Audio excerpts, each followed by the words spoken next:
আসসালামু আলাইকুম বন্ধুরা, কেমন আছেন সবাই? আশা করি যে যেখানে আছেন ভালো এবং সুস্থ আছেন। তো আমি দীর্ঘ কয়েকদিন ধরে ভিডিও দিয়ে দিয়েছি না, ব্যস্ত থাকার কারণে, তাছাড়া হালকা একটু অসুস্থ আছি। তো ইনশাল্লাহ আমি আপনাদেরকে নিয়মিত ভিডিও দেওয়ার চেষ্টা করব, ভালো ভালো ভিডিও দেওয়ার চেষ্টা করব। তো আজকের ভিডিওটা এইভাবেই দেখাচ্ছি আপনাদেরকে। তো এই ভিডিওটা মানে কোনো এডিট ছাড়াই আপনাদেরকে দেখানোর চেষ্টা করব। তো এই ভিডিওতে দেখতে পারবেন যে আমাদের যে ইউপিএস রয়েছে, সেই ইউপিএসে মানে কিছু প্রশ্নের উত্তর দেবো। যেমন আপনাদের এই যে কুলার ফ্যান রয়েছে, এই কুলার ফ্যানটি আপনারা 24 ঘন্টায় চালিয়ে রাখতে পারবেন কি না, বা এই যে ইউপিএসটা রয়েছে সেই ইউপিএসের যে চার্জিং যে প্লাগ রয়েছে, এই প্লাগটি সবসময় মানে কারেন্টের সাথে লাগিয়ে রাখতে পারবেন কি না, বা এটা সবসময় চালিয়ে রাখতে পারবেন কি না, বা এই যে ব্যাটারিটা রয়েছে, এই ব্যাটারি কীভাবে মানে চার্জ হবে। অনেকেই অনেক ধরনের প্রশ্ন করেছেন। তো আজকের ভিডিওতে আপনাদেরকে মূলত আমি এই প্রশ্নগুলোর উত্তর দেওয়ার চেষ্টা করব। তো প্রথমেই আসি যে কুলার ফ্যানের সম্পর্কে। আপনারা বলেছেন যে এটা সবসময় চালিয়ে রাখলে কোনো সমস্যা হবে কি না। তো উত্তর হচ্ছে না, এটা সবসময় চালিয়ে রাখলে কোনো সমস্যা হবে না। তবে সমস্যা কারো ক্ষেত্রে হতেও পারে। যেমন ধরেন এই কুলার ফ্যানটি কিন্তু অনেকটাই কিন্তু এখানে ময়লা পড়ে গেছে, দেখতে পাচ্ছেন। এইটা করতেছে কি, বাইরের বাতাস ভিতরে হয়ে টানছে, যার কারণে দেখেন এখানে অনেক ময়লা হয়েছিল। আমি তারপরেও পরিষ্কার করেছি।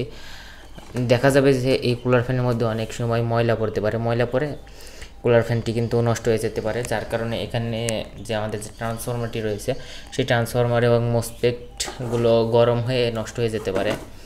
তো আপনাদেরকে বলবো, যাদের এরকম প্লাস্টিক বোর্ডের ইউপিএস আছে, এটা 24 ঘন্টায় আমার ব্যক্তিগত মতে যদি আপনারা লাগিয়ে রাখেন, আমি কিন্তু লাগিয়েই রাখি এটা 24 ঘন্টা। তবে আমি বলবো যে 24 ঘন্টা না লাগিয়ে রেখে আপনারা যখন কারেন্ট যাবে তখন শুধু এটাকে ব্যবহার করবেন। আর যারা 24 ঘন্টায় চালিয়ে রাখতেছেন, আমি ব্যক্তিগত মত হিসেবে দেবো, এই ট্রান্সফরমারকে ঠান্ডা রাখার জন্য আরেকটা কুলার ফ্যান ব্যবহার করতে, 2টা কুলার ফ্যান আশা করি ব্যবহার করলে ভালো হবে, আমার যেটা মনে হয়। তাছাড়া এমনিভাবে ব্যবহার করলেও কোনো ধরনের সমস্যা নাই। যদি স্টিল বডির ইউপিএস হয়, একটা কুলার ফ্যান সেট করলেই কিন্তু আপনারা 24 ঘন্টায় লাগিয়ে রাখতে পারবেন, সেক্ষেত্রে কোনো ধরনের সমস্যা হবে না। কিন্তু এই ধরনের প্লাস্টিক বডির ইউপিএসের ক্ষেত্রে আমি দেখেছি এই ট্রান্সফরমারটা অনেক হিট হয়। তাছাড়া কুলার ফ্যান 24 ঘন্টা চললে এটা কোনো সমস্যা হবে না, বা এটা 24 ঘন্টা চালিয়ে রাখলেও কোনো সমস্যা হবে না। তবে প্লাস্টিক বডির ইউপিএসের ক্ষেত্রে না চালিয়ে রাখাই ভালো। যদি আপনারা চান যে কারেন্ট যাওয়ার পর এটা ব্যবহার করবেন, তাহলে তাই করবেন। আর এখানে যে কুলার ফ্যান রয়েছে, এটা কিন্তু ভিতর দিকে বাতাস আসতেছে। এক ভাই বলেছিলেন যে এটা কোন দিকে বাতাস যাচ্ছে নাকি বেরোচ্ছে। তো এখান থেকে বাতাসটি টেনে এখান থেকে এসে বের করে দিচ্ছে। আমি এটা আসলে সবসময় লাগিয়ে এভাবে করে রাখি, তাহলে বাতাসটা এভাবে যাবে। তো আমি এটা কিন্তু সম্পূর্ণ মানে সেট আপ করিনি, এখানে চার্জারটা লাগানো হয় নাই। তো এখন বলতে পারেন যে এটা যদি আমরা 24 ঘন্টা না আর লাগিয়ে রাখতে চাই, বা কারেন্ট গেলে কীভাবে ব্যবহার করবো। তো দেখেন আমি এখানে আইপিএসের ওয়ারিং করে কিন্তু আমি বাসা বাড়িতে ব্যবহার করতেছি। তো আমি এটা আসলে বন্ধ করে রাখছি আপনাদের দেখানোর জন্য, যেহেতু এখানে কারেন্ট থাকে।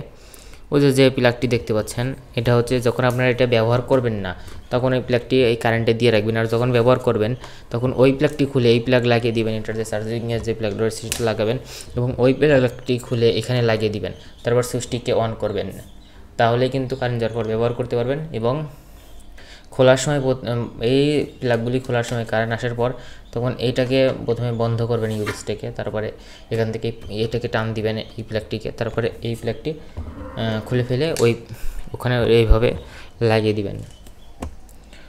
আর ইউপিএস কেনার সময় খেয়াল রাখবেন, এই যে ট্রান্সফরমার যে তারগুলো থাকবে, এটাতে যেন জং না ধরে থাকে বা মরিচা যেন না পড়ে থাকে, এই বিষয়টা একটু খেয়াল রাখবেন।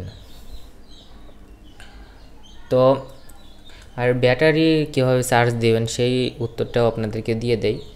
ব্যাটারি এটা 12 ভোল্টের একটি ব্যাটারি। তো আপনারা 12 ভোল্টের যে চার্জারগুলো পাওয়া যায়, সেই চার্জার দিয়ে এটা থেকে আলাদা চার্জার ব্যবহার করে চার্জ দিতে পারবেন, অথবা সোলার চার্জার থাকলেও চার্জ দিতে পারবেন। অনেক ক্ষেত্রে কিন্তু এই ব্যাটারি টার্মিনালে কিন্তু হাত দিলে শক করে, নিয়ে আমার একটি ভিডিও তৈরি করা আছে, চ্যানেলে গিয়ে ভিডিওটি দেখে আসবেন, কেন ব্যাটারিতে হাত দিলে শর্ট করে বা এটার প্রতিকার কী। তো আপনাদেরকে দেখানোর জন্য মূলত এটা আমি খুলে রেখেছিলাম। তো এখন এটা চালু করে দিচ্ছি। আর এটাতে কিন্তু আমি একটি সুইচ ব্যবহার করেছি, সুইচটা দিয়ে দেই, তাহলে এই ফ্যানটি ঘুরবে। এই ফ্যানে এইভাবে রাখলাম, আমি কীভাবে চালাই আপনারা একটা ধারণা পেয়ে যাবেন। দেওয়ার পরে আর এখানে যেহেতু কারেন্ট থাকে, আমি এটা ঢেকে দেই, এটাকে খুলে নিলাম। খুলে নেওয়ার পর এটার পিছনে লাগিয়ে নিব। আর ভালো ভালো ভিডিও পেতে অবশ্যই আমাদের চ্যানেলটিকে সাবস্ক্রাইব করে রাখবেন।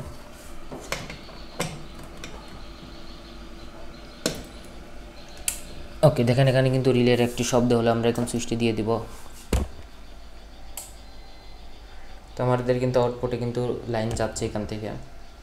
তো আজকের এই ভিডিওটি কেমন লাগলো অবশ্যই কমেন্ট করে জানাবেন। আরও ইউপিএস সম্পর্কে কোনো প্রশ্ন আছে কিনা আপনাদের অবশ্যই আমাকে কমেন্ট করে জানিয়ে দিবেন।